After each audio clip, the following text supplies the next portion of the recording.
We're back with another batch of classics to play. If this is the first video you're watching, then I recommend checking out the first part of this journey, which features the first 40 games of the NES and Master System era I played, plus an explanation of why I'm playing so many of these games and how this whole thing is set up. But if you'd like to continue watching this video first, then I'll give a brief re-explanation. Basically, I depended pretty much entirely on the generosity of my parents when it came to getting new games growing up, which means I didn't get any new ones that often. I didn't start paying for my own video games until the PS3, Xbox 360, and Wii generation, when I was finally old enough to make my own money. Because of this, I feel like I missed out on a lot of games during those early formative years. And it makes me feel a little guilty and self-conscious that I don't have as much experience with older games as I would like. So I've decided to go on an adventure through time, using the conveniences of modern-day technology and accessibility options to go back and play these games. My grand plan, so to speak, is to slowly play games starting from the NES and Master System era and ending at the PlayStation 2, GameCube, and original Xbox period. It'll take months, maybe even a couple years, but I intend to stay committed, and I hope you'll stick with me as I experience these classics. Also, if you'd like, feel free to recommend games for the time period I'm currently going through. I have no problem with adding some suggestions that stand out the most. Again, if you want a more thorough explanation of everything, including the rules I made for myself to follow, please watch the first video. A link to it is in the description. If you've already done that, then let's not waste any more time and dive into the second round of games for the Nintendo Entertainment System and Sega Master System. Now we're moving to NES Group E, which features Advanced Dungeons & Dragons Pool of Radiance, Alpha Mission, Blaster Master, Bubble Bobble, and Castlevania. Alright, so I'm kinda cheating again. Just like with Ninja Gaiden, I have played the original Castlevania before, but it was very brief and a long time ago, so I'm using this video as an excuse to play it again. First though, let's start with Pool of Radiance, an RPG developed by Strategic Simulations and first released for the Commodore 64 and MS-DOS in 1988, but then ported to NES way later in 1992. This NES port was handled by Marionette and features a new score composed by Seiichi. This game isn't all that unlike the other RPGs we've played thus far, particularly the Western-made ones. You make characters in the main menu, then you're thrown into the game basically naked and afraid, weak enough to be slaughtered by a starving puppy, and you painstakingly work your way up from there. Pool of Radiance also boasts a high amount of freedom. For a fantasy game, it's pretty grounded and open-ended. You can accept missions, fight random NPCs, whatever is feasible in a game like this, you can probably do. The role-playing potential is great, unsurprisingly. The caveats, however, are the same with this game as the other RPGs too. If you hate the idea of being a weak loser and spending hours navigating an annoying maze with no direction and fighting hordes of monsters for a tiny bit of progress, you probably won't enjoy this game that much. I can still see the appeal though, and I totally understand how one can lose lots of hours on these games. But to be honest, I am starting to get a little tired of this formula, and I've only played a few of these so far. But if you do like these kinds of RPGs, then Pool of Radiance is probably one of the best here, and I totally recommend it. Next up is Alpha Mission, a vertically scrolling shoot-'em-up developed by SNK, released for arcades in 1985, and then the NES in 1986 for Japan and 1987 for North America. Sometimes you can feel, within 60 seconds of starting a game, that you know it's going to be ass. Just total dog shit. I experienced that here with Alpha Mission, and no matter how much more I played, it just didn't get any better. The game is ugly, backgrounds look cheap, and almost like they're made of plastic somehow, and the music is okay, but the sound effects are kinda dull. The weapon upgrade system is hard to parse by simply playing because I have no fucking clue what they do, sometimes even after I pick them up. Bosses are uninteresting, your ship moves pathetically slow to the point where you have to grab a speed power-up because if you don't, the game is just 3 times harder because enemies and their bullets outmaneuver you like you're a hot air balloon in a dogfight against F-16s. Playing this game so soon after playing R-Type, which is probably my #1 favorite game in this journey so far, just goes to show how huge the quality gap can truly be between shoot-em-ups. Alpha Mission is just an abject stinker. I'd rather be playing Ikari Warriors than this, and that's saying something. So let's hurry and move on to our next game, Blaster Master, a platforming run-and-gun developed by Sunsoft and released in 1988. This game is a fascinating blend of genres. When you start the game, you're basically in a run-and-gun platformer in a tank. But occasionally, you enter stages where you play on foot, and from a different perspective. And it's those on-foot levels where you acquire power-ups for your tank and fight bosses. It's a very ambitious little game, but for the most part, it totally nails what it's going for. The controls in either type of gameplay are precise and reliable. The graphics are crisp and clean, and the music is pretty good too. As one might expect, a game like this can get pretty damn tough with enemy placements and aggression, and because you have to get used to 2 forms of running and gunning. But it's a fun enough experience to not really impact the enjoyment all that much. Any other developer who was even slightly less competent would have totally fumbled a game like this by making it unintuitive and cumbersome, but thankfully, Sunsoft is better than that. Next up, we have Bubble Bobble, a platforming game developed by Taito and released for arcades in 1986, and then the Famicom Disk System in 1987, and finally the NES in North America in 1988. The game has a simple premise: catch enemies in a bubble, then pop them while they're trapped in order to turn them into items you pick up to increase your score. It's an arcade game at its heart, just like Pac-Man or Dig Dug, and being on a home console doesn't change that. And that's perfectly fine, because Bubble Bobble is straightforward and fun. There's a whopping 100 levels in total, but individually they're not terribly long. As you make progress, new enemies start to drop in and stages get harder. The game does a great job at easing the player into its mechanics, and it takes little time to get used to how things work. Visually, the game isn't particularly impressive, but it's cute and charming nonetheless. The music is also very lighthearted and captures the tone of the game very well, on top of matching the aesthetic of the cute art style. This is the kind of game that will serve as a solid distraction for most, but will also be among the NES's best for others. Our last game of the group is Castlevania, an action platformer developed by Konami and released for the Famicom Disk System in 1986, then the NES in 1987. I've already mentioned that I'm cheating a bit here because I did play it before a long time ago, but what I left out was that I'm actually playing the game through the Castlevania Anniversary Collection because I bought it on sale, so why not? I've seen some people argue that Castlevania hasn't aged all that well, but I think, all things considered, it does stand up to time quite a bit. That's not to say it stands toe-to-toe with the best Vanias of today, but I think it could have aged much worse if it were even slightly less good. Sure, jumping feels weird and takes some getting used to, and you can only attack in front of you after turning, but otherwise, I think combat is very precise and deliberate. Bosses have cool designs, and visually the game has its charms, although the color palette is reused a lot, and sometimes stairs blend in with the background a little too well. And the music is pretty fun too.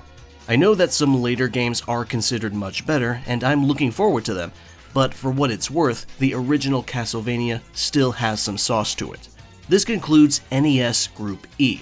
If I were to pick a favorite, it would probably have to be Blaster Master, with Bubble Bobble in second. Let's head over to Master System Group E, which features Afterburner, Alex Kidd in Miracle World, Alien Syndrome, Altered Beast, and Golvelius. Of all franchises here, I'm only familiar with Afterburner, specifically later games in the series. Everything else will be totally new to me. So let's go ahead and get Afterburner out of the way first. It's a dogfight rail shooter developed by Sega AM2 and released in 1987. To me, the thing that stood out the most here upon starting the game was the graphics. It's much more legible and clear than you might normally expect from a game that seems too ambitious to run well on a Master System, but somehow the console holds its own for this game perfectly fine. Beyond that though, I wasn't too hot on this title. The gameplay is very limited, with your Tomcat only able to move side to side or up and down, and shoot only missiles and machine guns. You can't control your speed, and you really just bank left or right to dodge missiles and just spray your own bullets and infinite missiles until you finish the stage. That's basically it. The music and sound is adequate, but nothing special, and the replayability is not much of a motivation here. If you want to play Afterburner today, I would just recommend finding a way to play Afterburner Climax, which will likely be piracy since it's not available for purchase anywhere, but it is worth the effort.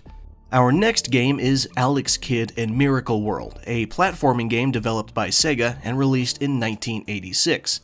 This is a very colorful and vibrant game that some would say could have, and probably should have, rivaled Super Mario back in the day, and I can see why. It's a bright world with pleasant audio and music, the controls are responsive, and there's a variety of different gameplay gimmicks, like swimming, and vehicles, and Junken battles. It's an interesting title that I would agree deserves some recognition for what it pulled off in its time. If there's one criticism I have, it's the oh-so-cryptic attribute of game feel. It's hard to go into detail without seeming nitpicky, but while the controls are responsive in themselves, the actual physics of the game take a long time to get used to. It feels like Alex accelerates from 0 to 100 on a dime, and he sometimes feels slippery and hard to steer in midair. Before I became accustomed to the sensation, I had a lot of clumsy deaths. But once my brain and fingers started to work together to adapt, the game became much more manageable, and it was quite fun overall. Moving on, we have Alien Syndrome, a run-and-gun game developed by Sega and released in arcades in 1987, but the NES and Master System versions were developed by Sanritsu and released in 1988. This isn't a run-and-gun in the same way that Contra is. Here, you see things from a bird's-eye perspective closer to an action RPG. You have to navigate maze-like ships in order to pick up weapons, find and save hostages from a variety of alien intruders, and then proceed to the exit where you fight a boss. It's a very simple and straightforward game that pretty clearly lays everything out for you. The music is ominous enough, but borders on dull. The graphics are serviceable but kinda flat. Ship interiors only differ in layout and color palette, not so much actual texture. Enemy design is also hit or miss. Some foes look weird or threatening, yes, but others look kinda goofy and not so threatening at all. As you might normally expect, a game like this can get difficult, but most of that difficulty is found in the boss fights. You can probably breeze through the process of actually finding and saving hostages, only to get stomped repeatedly and unceremoniously by the following boss with their aggressive movements and difficult-to-avoid attacks. It's a decent game, but there's nothing here I would consider a home run. Our next game is Altered Beast, a beat-em-up developed by Sega and released in 1988. I was not really impressed with this one. Within the first 60 seconds of gaining control of my character, I knew I should have played the Genesis or arcade version instead. The graphics are good for the Master System specifically, but that's about all this game has going for it. Backgrounds are very detailed and everything is distinguishable on screen, but that goes out the door when, you actually start playing. The combat is slow and uneventful. The controls feel unresponsive. The animations look awful, as if everything has only 2 or 3 total frames of movement. And all characters on screen look like they teleport to the next pixel over instead of move, if you understand what I mean. This is the textbook example of a game that looks great in static screenshots, but is awful to play in person. Levels last way too long for how boring they are, and once you gain enough power-ups to transform into a beast, the game somehow gets even more repetitive because now you're likely mashing one button to deal with the trash mobs, and the other button to deal with the bosses. It's just a bland game to experience all around. Our last game of the group is Golvellius, an action RPG developed by Compile, and first released for the MSX in 1987 before it was ported to the Master System in 1988. This game was a very pleasant surprise. I can't believe this gem somehow managed to escape my notice for so many years. Golvellius is a very fascinating, genre-bending RPG that manages to keep you invested by deftly moving from one new experience to another. As you play, you go from side-scrolling hack and slash, then to a top-down view like other RPGs such as The Legend of Zelda, and when you enter particular dungeons, you even begin a vertically scrolling shoot-'em-up section, but using a sword instead of bullets. And all of these gameplay segments feel great to play. Controls are reliable and responsive. On top of that, the graphics and music are pleasant to the eyes and ears too. Granted, it's not a perfect game, it's definitely a jack of all trades and not a master of any particular thing, but it's a solid experience, and one I would recommend for action RPG fans who want to try out old classics. And this concludes Master System Group E. My personal favorite here would have to go to Golvellius, with Alex Kidd in a fairly close second.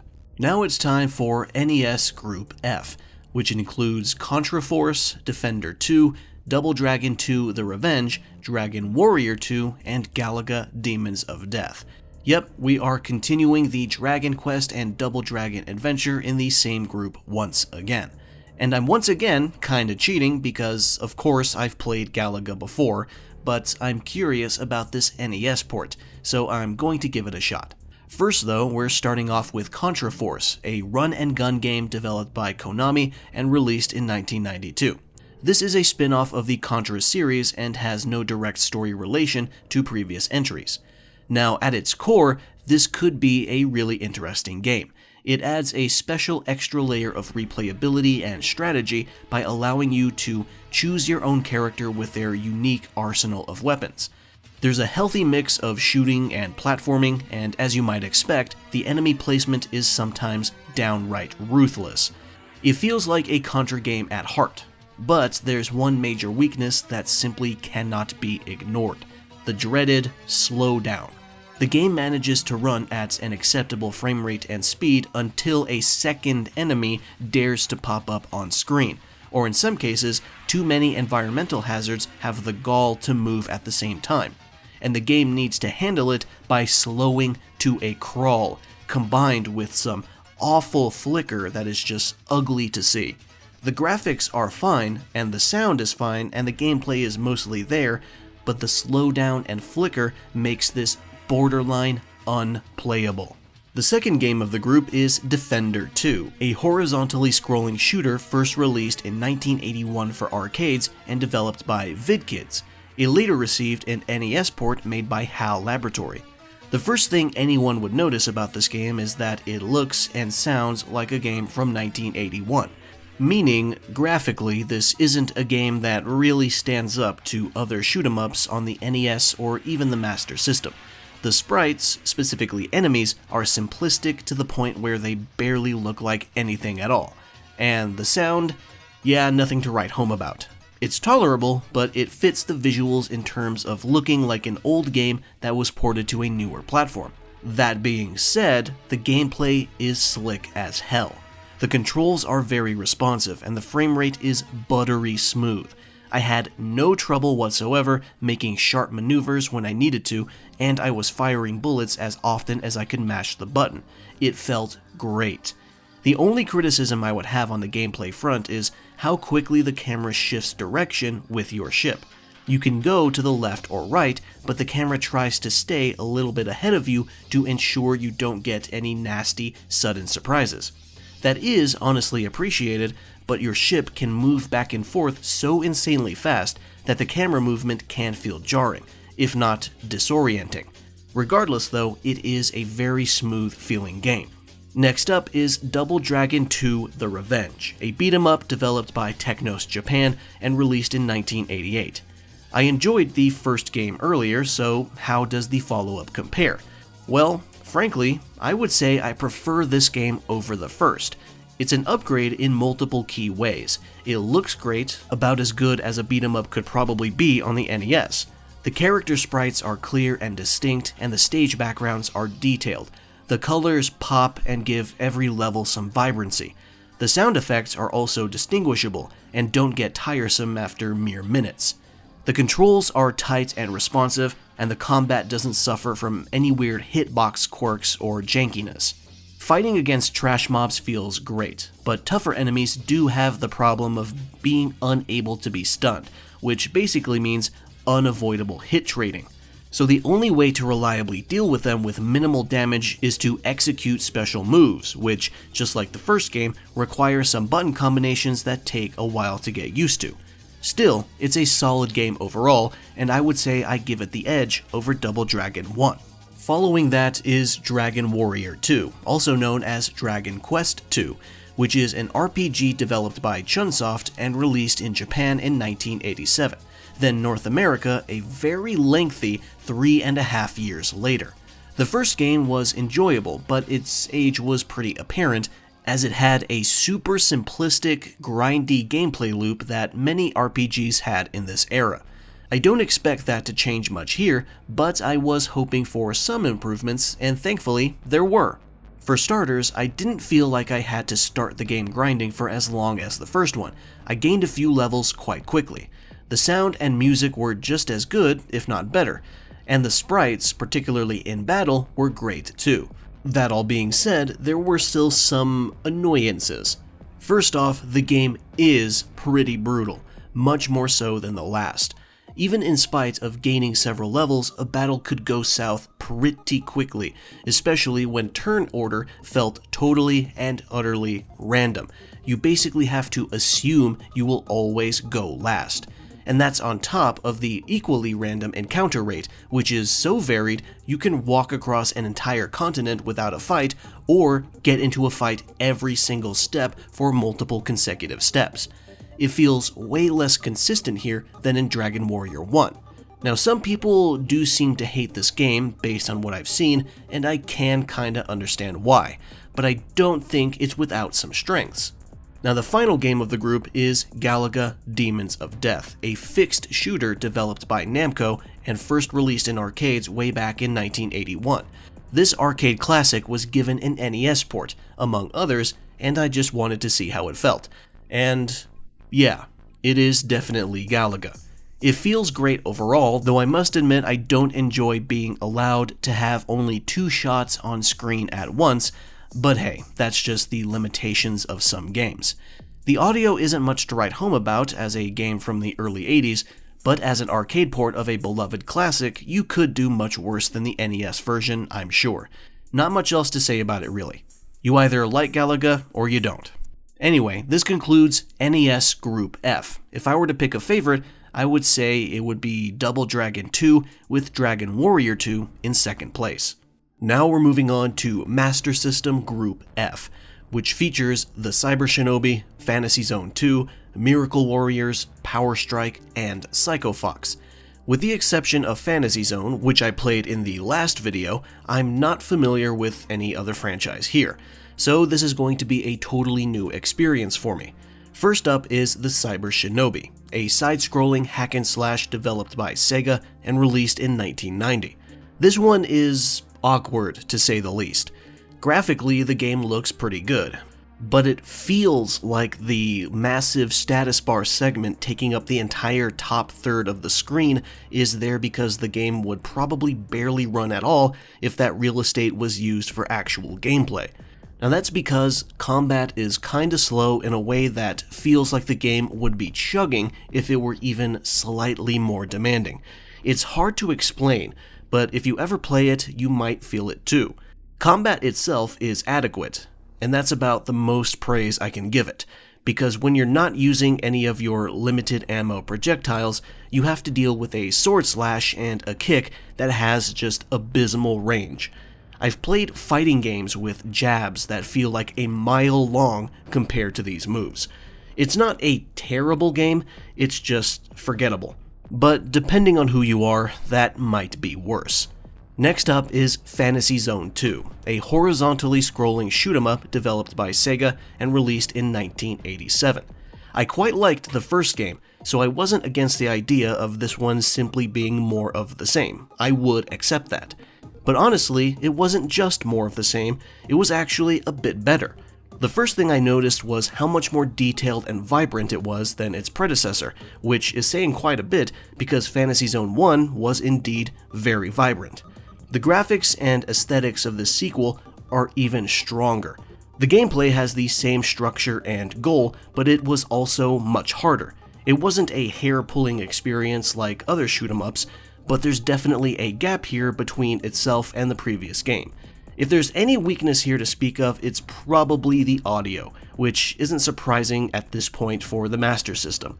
But that doesn't mean the sound and music is particularly bad here or anything. It just doesn't live up to the liveliness of all other aspects of the game's production. It's simple, beautiful, and fun. That's all. After that, we have Miracle Warriors, an RPG developed by Kogado Studio and released for the NEC PC-88 platform in 1986 before being ported to the Master System by Sega themselves in 1987. Now, I heard some good things about this one, so I was looking forward to it, but honestly, it kinda fell flat for me.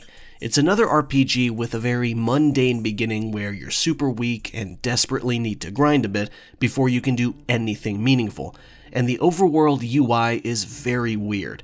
You have an over-the-shoulder view in the upper left-hand corner of the screen, which seems mostly useless, and the bird's eye map is to the right and restricted to a 5x5 grid that's unfortunately too small to be all that good.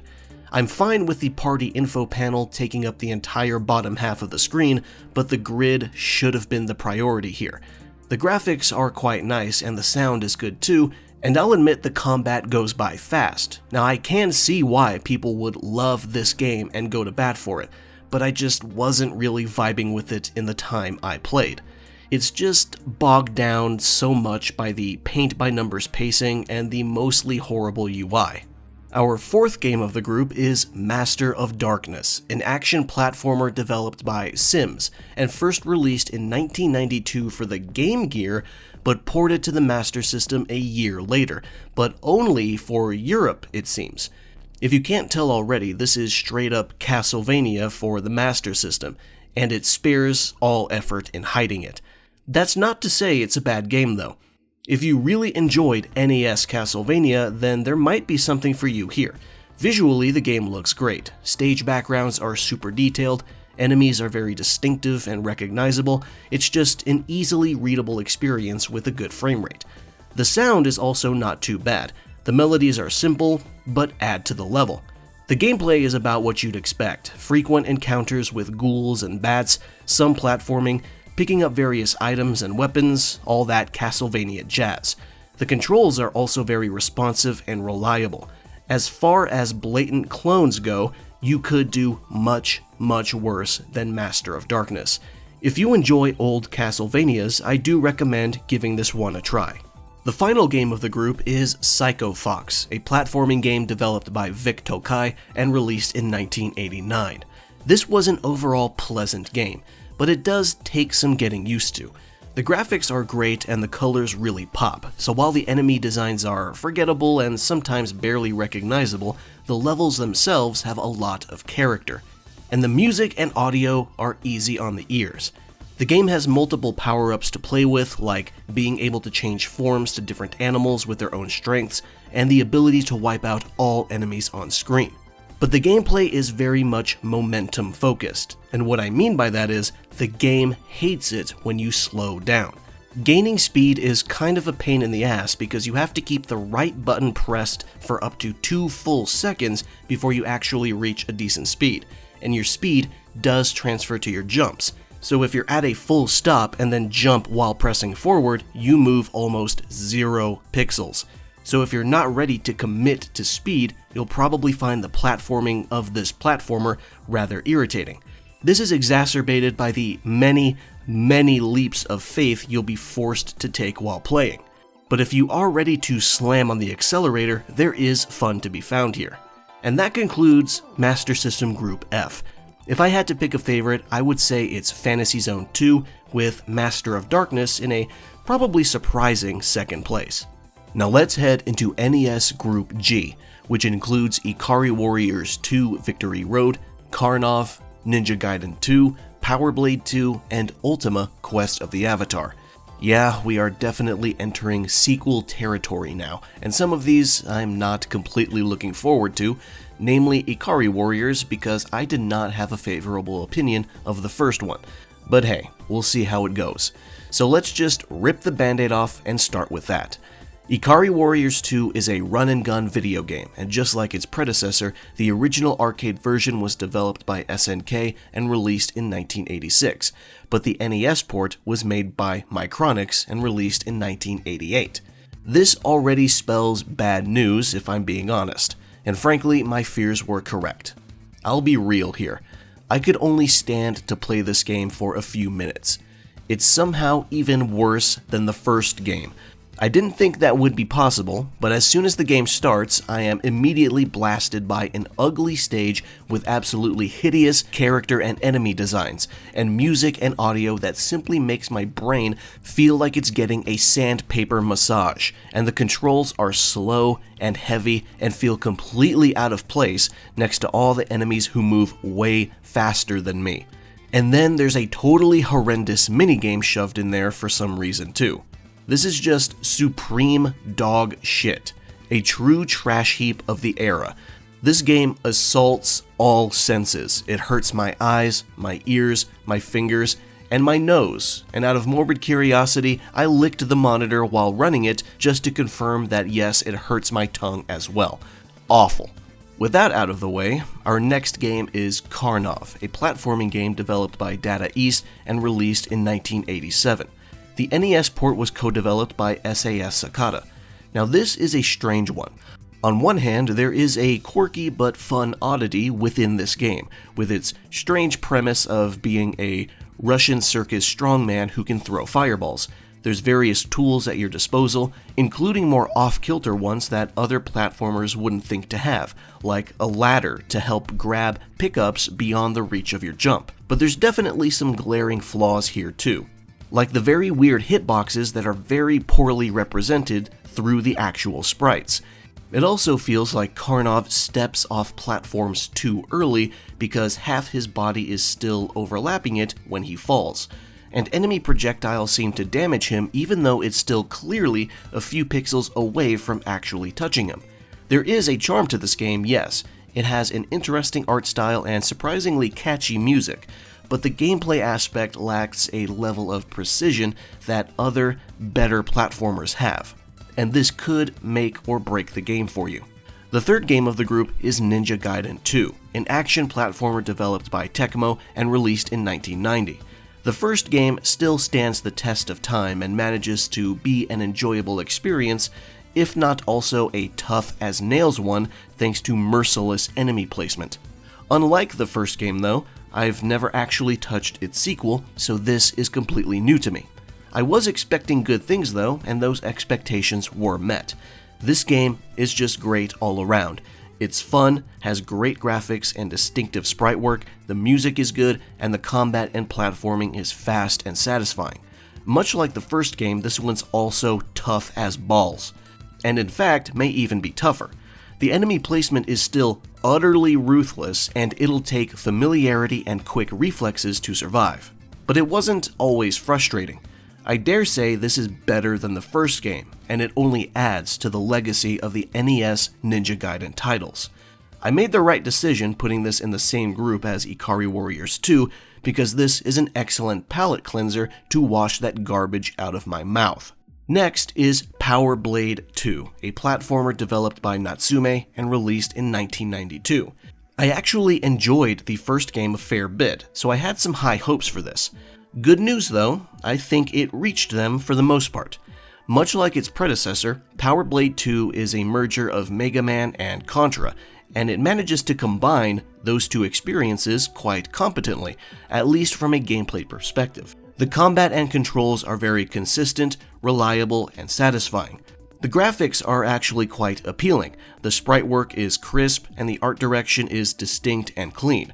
I wouldn't consider it spectacular, but it is a strong point for the game. The sound design is of comparable quality as well, But if there's one aspect of the game worth touching on as a downgrade, it's the level design. Power Blade 2 feels much more linear than the first game, to the point where I would say it honestly impacts the replayability a bit. This game feels much more cramped. I would say it's the only thing holding it back from being the truly superior experience overall. Now that being said, this still is a fun little gem. Some might even prefer it over Power Blade 1, even in spite of its disappointing levels.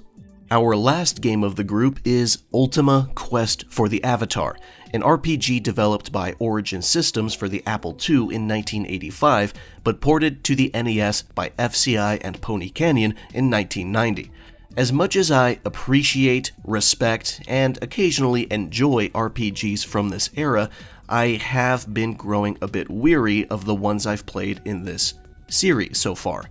Because while combat and exploration is different between them, their pacing is always very similar, making their opening experiences blur together in a not-so-great way. But Quest for the Avatar managed to finally break the cycle. I was actually quite gripped by the game from the start. It's a massive improvement over Exodus, particularly regarding combat. The graphics and sound are still quite basic, but don't diminish the experience. But getting into fights is no longer a frustrating task that feels like something to avoid. Turns feel snappier, and canceling out of an action selection no longer forfeits your turn entirely. But the game still maintains a strong encouragement, if not demand, for thoughtful tactics when the fight starts to get tough, which they absolutely do. Progression is also extremely interesting, because the game is based around the 8 virtues: honesty, humility, honor, compassion, valor, spirituality, justice, and sacrifice. And everything you do in the game, every little action, affects those virtues and how the experience unfolds. Quest for the Avatar is a truly fascinating game that offers a lot of cool concepts executed very well. If you haven't touched the Ultima franchise before, I have no problem telling you to just go straight to this game, because its value to the genre is clear. And with that, NES Group G is complete, and I would have to say my favorite is, probably obviously, Ultima Quest for the Avatar, but Ninja Gaiden 2 is a very close second. Now let's move on to Master System Group G, which includes Shadow Dancer, Strider 2, Wonder Boy in Monsterland, Alex Kidd High Tech World, and Choplifter. Yet again, we have a few sequels in here, and one or two have some fairly high expectations to live up to. First up is Shadow Dancer, a side-scrolling hack-and-slash game developed by Sega and released in arcades in 1989.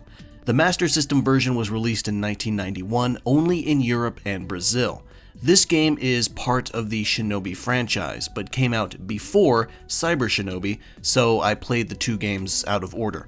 But part of the reason for that was, I've heard some not so great things about Shadow Dancer, but I wanted to see it for myself. Let's just say, those people were right. I understand that the arcade and Genesis versions of the game are supposedly quite good, but this Master System version is straight up painful, just abysmal diarrhea. The only good thing it has going for it is half-decent graphics and legible sprites. That's about it. Everything else sucks. Jumping feels like shit, enemy spawns are annoying and basically appear on top of you, being killed in one hit makes the game extremely frustrating and more repetitive than it should come anywhere close to being, and the sound design is grating. I knew I was in for a mediocre experience when I saw that bland main menu, but I was hoping for some semblance of competency on the gameplay department at least, and I still couldn't get it. Next up is Strider 2, a side-scrolling platforming game developed by Tiertex, published by US Gold under license from Capcom, and released in 1990 for the Amiga and other PC platforms, then ported to Master System in 1992. This is a weird one, because it's basically US Gold's own sequel to Capcom's game, which ended up being ignored when Capcom made their own sequel in 1999. But is the off-brand Strider really all that bad? Yes it is. I was hoping it would be decent enough to wash the taste of Shadow Dancer out of my mouth, but it couldn't even manage that. We really did get two abject stinkers in a row here. You know how sometimes you can tell how bad a game is by simply checking how jumps feel? I can barely describe the discomfort I felt when I started platforming. Maneuvering feels like a complete impossibility once your feet leave the ground. And attacking feels like total shit on top of that. The sprite work is okay and the sound isn't bad, but I cannot stress enough how obvious it is from the get-go that I would not enjoy this as soon as I gained control. Now maybe I'm the weird guy for that, I accept that possibility, but this game was doomed in my eyes as soon as I hit the jump button. No wonder Capcom ignored it. Our next game is Wonder Boy in Monsterland, an action platforming RPG developed by Westone and released for the arcade in 1987, then ported to the Master System by Sega themselves in 1988. If you can still recall the first Wonder Boy, which I played in the last video, then you can tell right off the bat that this is a massive genre switch. The previous game was a pure platformer where you held down the forward button and just jumped over obstacles and threw weapons at high speed. But this game goes the opposite direction by making it a slower, action-oriented game with RPG elements. Now, normally you might assume that such a genre shift would be disastrous, but it actually ended up pretty fine. In fact, I think the game is great. It still maintains the colorful, vibrant aesthetic and clean sprite work of the first game and decent audio. But the gameplay has more depth to it and combat is actually fun to partake in, whereas the first game felt like it had combat only incidentally. The controls initially feel kinda slow, but it's easy to adapt to. There's a large number of stores to enter and buy items and gears from, and numerous rooms containing mini-bosses. If there's any criticism to be had here, it's that the game might be somewhat easy if your reflexes have been conditioned to faster gameplay. But even then, it's not always a walk in the park. For such an ambitious change in scope, the game manages to stick the landing very well. If you enjoy old side-scrolling action RPGs, this one's worth a look. Fourth game of the group is Alex Kidd High-Tech World, a side-scrolling action-adventure game developed by Sega and released in Japan in 1987, and North America in 1989. The big gap of 2 years is due to the fact that this isn't actually an Alex Kidd game. It was originally an Onmitsu Hime game, based on the manga of the same name, but then turned into an Alex Kidd game for the West. So, what's the end result of this huge modification? Well, it depends. It's clear that it's a kid's game, and a chunk of the game is spent doing what is essentially a kid-friendly console version point-and-click adventure of finding pieces of paper around Alex's huge mansion. Only after you find those pieces are you able to then experience a more traditional-ish Alex Kidd platformer by dealing with ninja enemies in the forest. Basically, it's sort of a hybrid game meant mostly to appease a younger audience than to really impress anyone. That's not to say it's a totally bad game. It has nice graphics with a bright art style, and the music's pleasant too. But there's not much in terms of replayability here, and the controls are kinda weak and not very intuitive, particularly in the paper hunt part. And the final game of the group is Choplifter, a side-scrolling shooter originally developed by Dan Gorlin for the Apple II in 1982, but remade by Sega for arcades in 1985, then ported to the Master System in 1986. This is one of those games where your ability to get used to the controls will make or break the experience. Don't let the 8-bit graphics fool you. Controlling the helicopter feels quite realistic. It has weight and does not turn on a dime or accelerate or stop in an instant. This makes the game feel extra challenging when you start it up, as it's the first real obstacle to get over. If you can do that, you might find a challenging but interesting shoot-'em-up that focuses more on saving lives than destroying enemies. You pilot the chopper to bunkers, destroying them, and rescuing the prisoners of war that pour out, then returning them to your start point. It's a unique game that stands out among its shooter peers, and has solid graphics with stage environments that scroll very smoothly and are easy on the eyes. Though I feel like enemy sprites are nicer than your chopper, weirdly enough. And this concludes Master System Group G. I would say my favorite of the bunch is Wonder Boy in Monsterland. Not much competition here in my honest opinion. Now let's head over to NES Group H, which includes Bad Dudes, Ys 1, 1943 Battle of Midway, Airwolf, and Athena. There's a few notables in this group, such as Ys, because even though I've played several of the more recent games in the series, I still haven't touched the oldest ones. I'm also cheating a bit once again because I have played 1943 once before, but it was a long time ago and at an in-person gaming event, so I would like to go back and play it again. Let's kick things off with Bad Dudes, a side-scrolling beat-em-up developed by Data East and released for arcades in 1988, then ported to the NES in 1989. Now this is a game that asks a very simple question. Are you a bad enough dude to rescue the President of the United States from the evil dragon ninja? Probably. But it would be more fun if the controls were a bit better and your attacks didn't feel so stubby. The sprite work is decent, but the animations look pretty choppy. The music is okay, but there's occasional awful voice sound bites that are barely intelligible.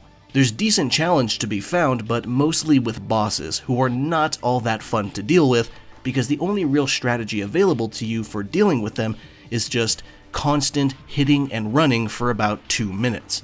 Bad Dudes is a cheesy game that does try to embody 80s attitude, but it's ultimately just a pretty sloppy game that doesn't stand up to better beat-em-ups on the same console. Next up is Ys 1, Ancient Ys Vanished, an action RPG by early innovators of the genre, Nihon Falcom.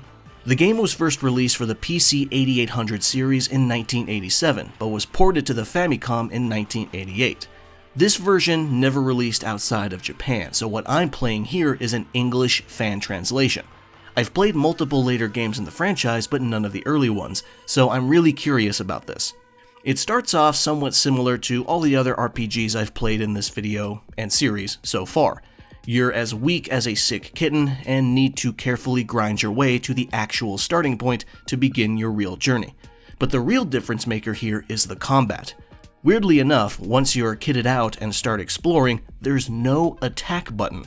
You fight by walking into enemies, preferably from the side or behind in order to attack while also avoiding damage yourself. It is a very unique and interesting combat system that takes a bit of getting used to, but once you do, it's a pretty fast and satisfying system in its own right. On top of that, the graphics are crisp and clear, and the audio and music are pleasant. It's easy to see how this game ended up setting the foundation for Falcom's most popular action RPG franchise, and honestly, I think it should be talked about more often alongside its turn-based peers such as Final Fantasy and Dragon Quest. Our third game of the group is 1943 Battle of Midway, a vertically scrolling shoot-'em-up developed by Capcom and first released in arcades in 1987, then ported to the NES in 1988. This was a fun and of course very challenging one. Each stage has 2 distinct segments, one high in the air and another closer to the surface of the water, which is where enemy ships come into play, including the bosses, which are a variety of larger ships with a ton of guns in different layouts and formations, making for a long and epic fight. Unlike most other shoot-'em-ups, you don't die in one hit. There's an energy system where you spend energy points to fire a stronger attack, such as a laser, or you can hold on to those points in order to take more hits. But once your energy reaches 0, and you get hit one more time, it's game over. No continues. Back to stage 1. It's a high-risk, high-reward system that really makes you weigh your options. There's also a great upgrade system, and pickups give you stronger, temporary guns like a multi-shot. The sound effects are okay, nothing to really write home about there, but the music is very good. The graphics aren't fancy, but they're very clean and legible, which is important for games like this, and the colors pop as well. Enemy bullets aren't terribly difficult to distinguish from the background. Overall, this is a true blue arcade classic, among many by Capcom. Next game in the group is Airwolf, a shooter that was originally developed by Kyugo for arcades, but the NES version is not a port of that arcade version, but instead a new game made by Beam Software and published by Acclaim in 1988. Usually this process spells a disappointing console version, but is that true in this particular case? Yes, of course it is. This is a dull flight sim, despite some interesting ideas that allow the game to somewhat shift genres on a moment-to-moment basis, where you occasionally enter a slightly more platformy intermission while accomplishing various objectives.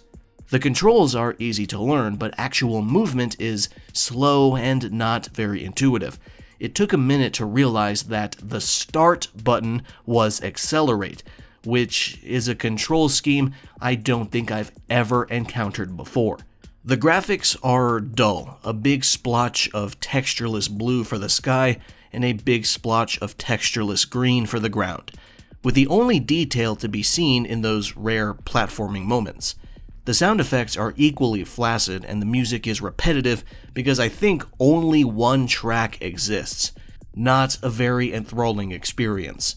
And our final game of the group is Athena, a platformer developed and published by SNK in 1986, then converted for the NES by Micronix in 1987. I sigh at the mention of Micronix because I already have a very sour opinion of them after two awful games in this series. But this time, I feel like SNK probably deserves the bulk of the blame.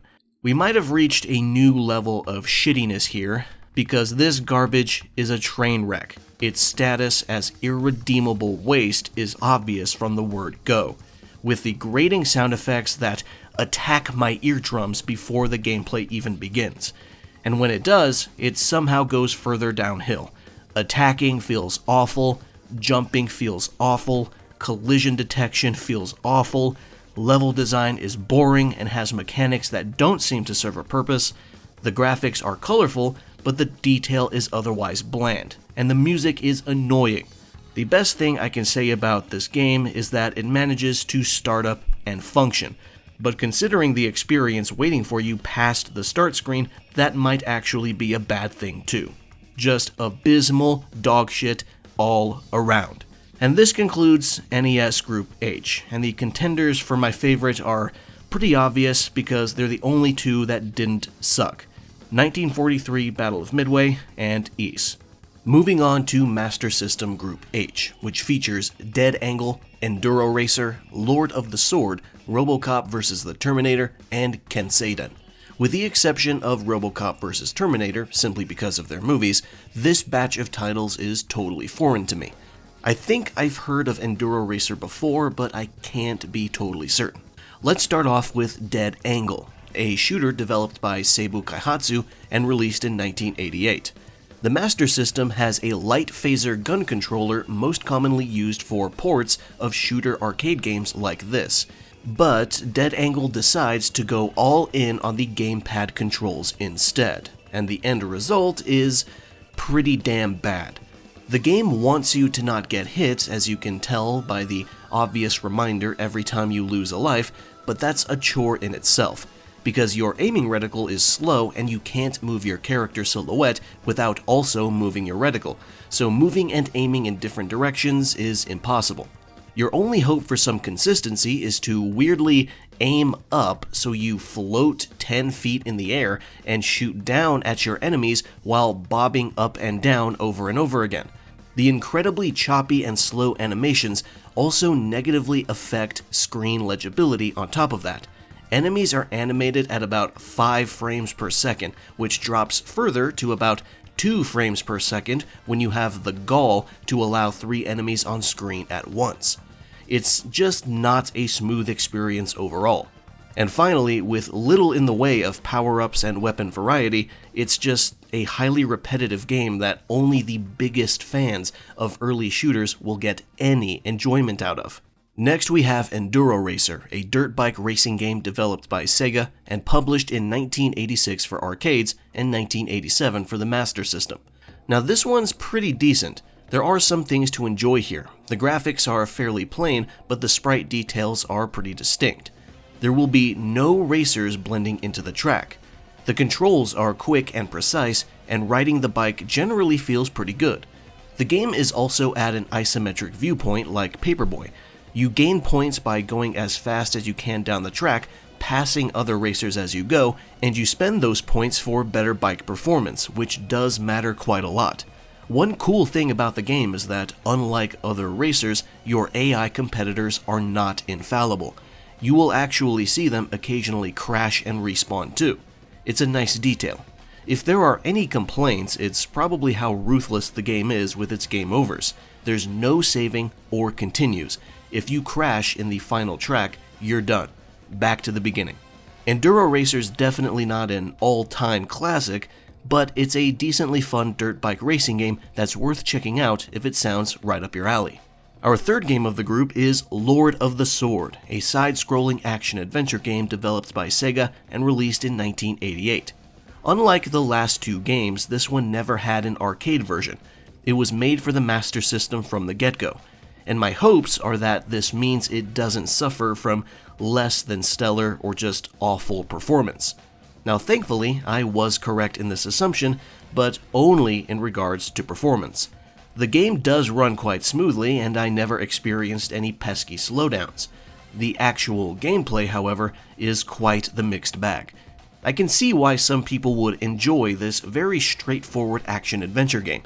It's fairly fast-paced, has a large variety of weapons and locations, and it has a pretty interesting multi-path layout for levels that let you proceed in different directions.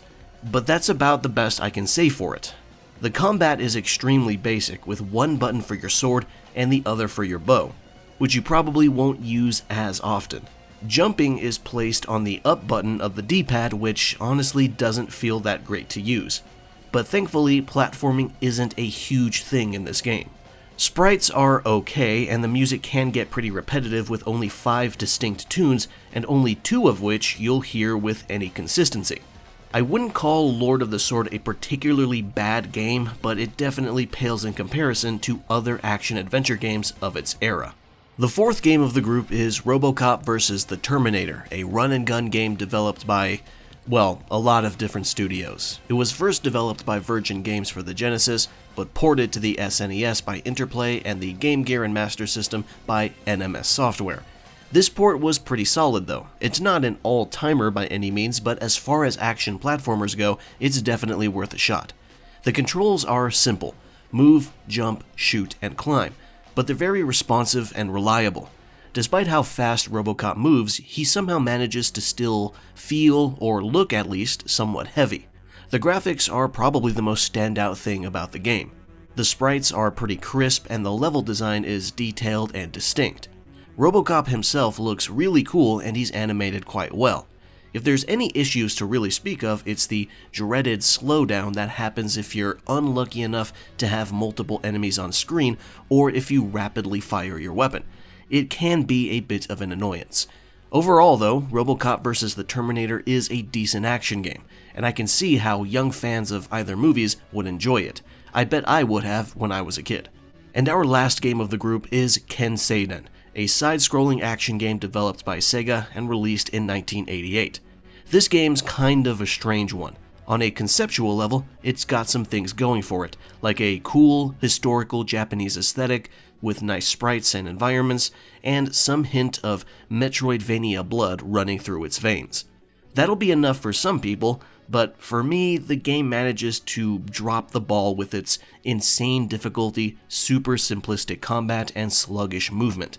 Your character moves at a fraction of the speed and has half the mobility as most enemies do, and they're crawling out of every crack and crevice for your slow character to deal with. All you can really do is move, jump, and slash, and the game wants you to make do with that despite the numerous aggressive enemies that will jump you all at once from different angles. If you enjoy that level of ridiculous challenge, then this might still appeal to you. Otherwise, I would say you should just play something like Spellcaster if you want a great side-scrolling action game on the Master System. And that's going to conclude Master System Group H. My favorite of the bunch is going to have to be RoboCop vs. the Terminator, with Enduro Racer coming in second. And with that, we have done another 40 games from the NES and Master System era. There were some excellent games in there, but also some abject stinkers. Out of all the games featured in this video, I would have to say my 10 favorites are Ultima Quest for the Avatar, Blaster Master, Ninja Gaiden 2, Bubble Bobble, Double Dragon 2, Ys 1, 1943 Battle of Midway, Golvelius, Fantasy Zone 2, and Wonder Boy in Monsterland. My next video will be the third and final collection of games for these two consoles. After that, I intend to move on to the Super NES and Sega Genesis. If you have any recommendations for any of the 4 consoles I mentioned, please leave them in the comments. Before I close the video, please consider checking out my merch store. As of right now, I have 2 shirt designs, a sliced skull and a tribute to Hironobu Sakaguchi, creator of the Final Fantasy series. I also have a beanie with my logo embroidered on it, great for the cold weather. Both shirt designs are available in lightweight fabric and heavyweight cotton. I've already received samples of everything for quality checking, and I can confirm they look great in person. If you're interested, visit mildconviction.com or check the store tab of my YouTube channel page. This concludes my second chapter in my journey across gaming history. Thank you for watching, and I'll see you around.